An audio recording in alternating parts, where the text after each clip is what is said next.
Acongojado por la muerte de Abel y el rechazamiento de Caín, Adán estaba abrumado por la angustia. Veía cómo por doquiera se esparcía la corrupción que iba a causar finalmente la destrucción del mundo mediante un diluvio, y a pesar de que la sentencia de muerte pronunciada sobre él por su hacedor le había parecido terrible al principio, después de presenciar durante casi 1000 años los resultados del pecado, Adán llegó a considerar como una misericordia el que Dios pusiera fin a su vida de sufrimiento y dolor. Casi nada, ¿eh?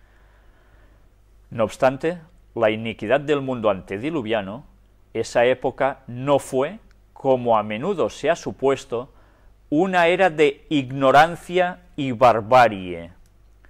Aquí ya nos está haciendo vislumbrar cómo era el hombre antediluviano. No eran ni ignorantes ni bárbaros. Los hombres tuvieron oportunidad de alcanzar un alto desarrollo moral e intelectual. Poseían gran fuerza física y mental, y sus ventajas para adquirir conocimientos religiosos y científicos eran incomparables.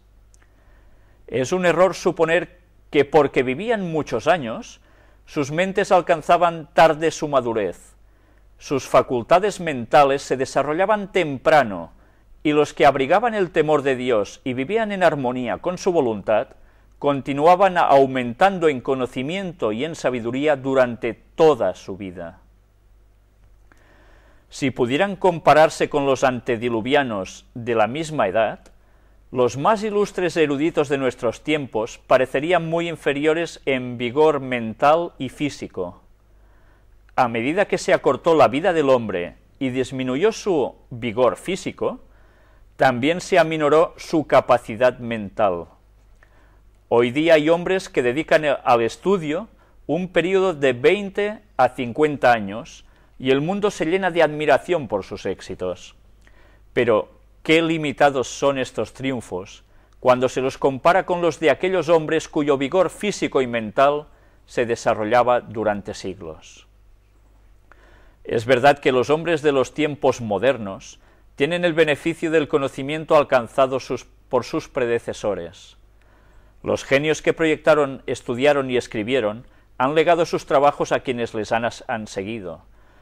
Pero aún en este respecto, y en lo que concierne meramente a los conocimientos humanos, cuán superiores fueron las ventajas de los hombres de aquella edad antigua. Tuvieron entre ellos durante siglos a aquel que Dios había formado según su propia imagen, a quien el Creador mismo declaró bueno, el hombre a quien Dios había instruido en toda sabiduría del mundo material. Adán había aprendido del Creador la historia de la creación. Él mismo había presenciado los acontecimientos de 9 siglos y comunicó sus conocimientos a sus descendientes.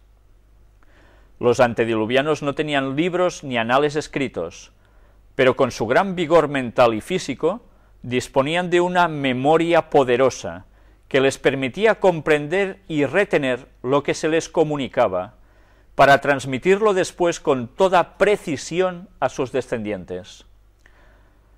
Qué distinto de nosotros, que nos cuentan algo y cuando se lo decimos a los otros ya no tiene nada que ver lo que contamos, ¿no?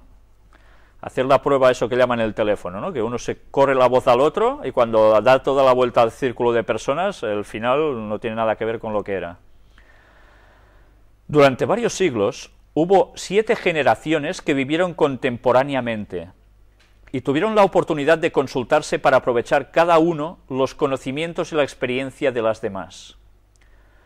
Claro, su longevidad les daba para esto.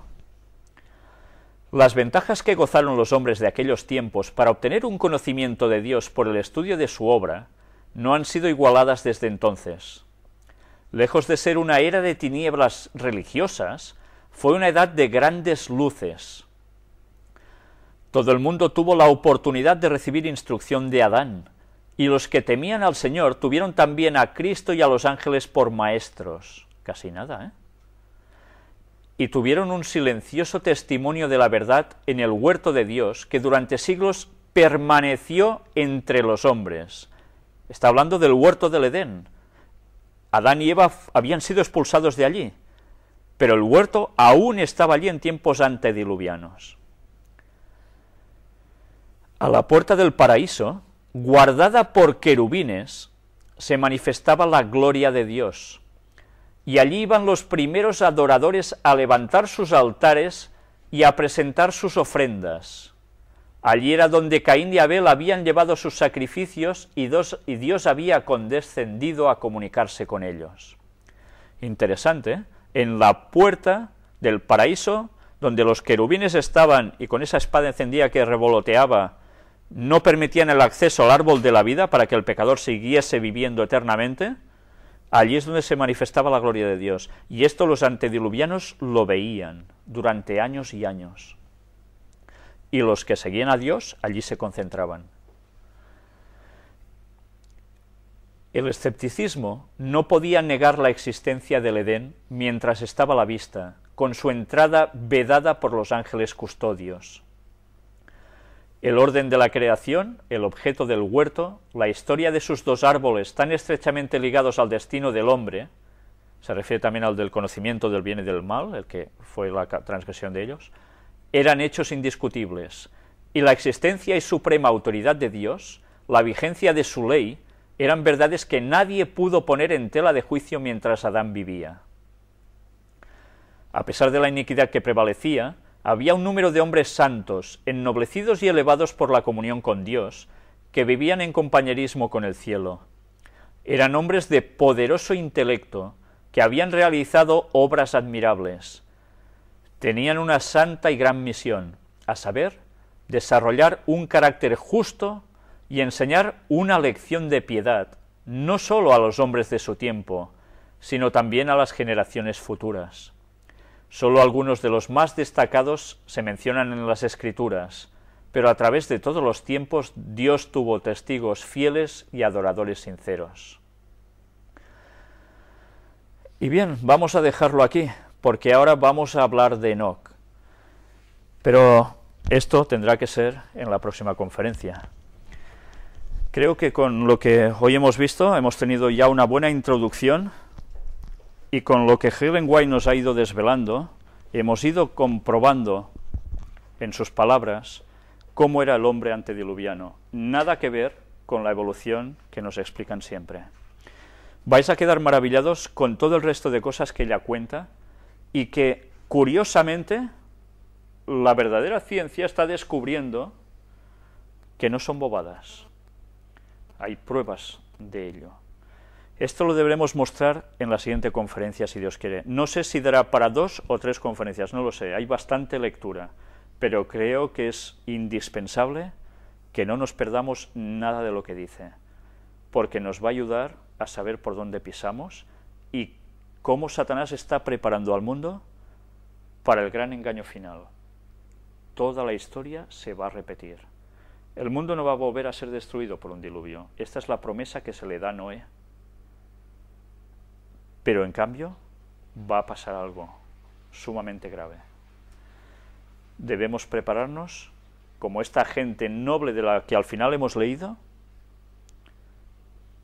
y hacer lo mismo que ellos, porque el pueblo de Dios del último tiempo tiene que hacer el mimetismo de lo que hicieron ellos.